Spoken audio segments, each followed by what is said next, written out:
Yeah, I thought we were solid. We can play better. I know that.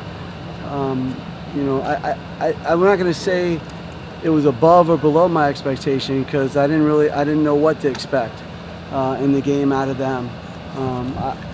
I've seen them grow every day in practice, and to me, like, that's the start.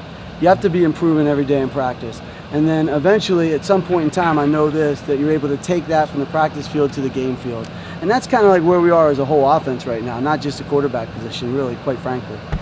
I noticed right away in the winter workouts and stuff that, he was a guy that was going to pay attention to detail, and that he was all in about being willing to pay the price on a daily basis, in order to get better. And he was committed to changing his best every single day. Again, to like the maybe the untrained eye, somebody's not coaching the receivers, you could see it in the spring, but that person probably couldn't see it, because you could see his details were getting better and better, and it was just a matter of time before he started to put it together, and you really saw him accelerate. The last couple weeks of training camp was when it really started, the game started to slow down for him, and it started to really come together for him. I think consistency, elite players are elite players every single day and every single game.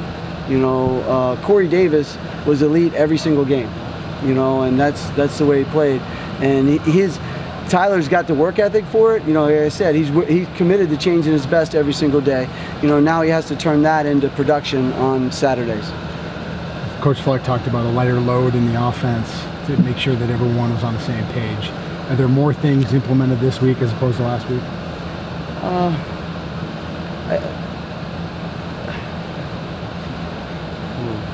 Tough question. Trying to get in trouble. Yeah, I think the biggest thing that we came away from last week, right, was this: that our details have to improve. Football is a game of details. We have to consistently do the little things correctly, and we have to get 11 people to do the little things correctly, right? And as our details improve, so will the amount of volume that we carry, and I think that's pretty consistent. If you check my background, that's pretty consistent with me. We're going to do A before we try to do B. We're going to do C before we do D. We're going to do D before we do E, because I know this. It's not the plays, it's the players, right? And it's their execution, right? You'll never hear me talk about, wow, what a great game I called. We scored 50 points. No, I mean, come on.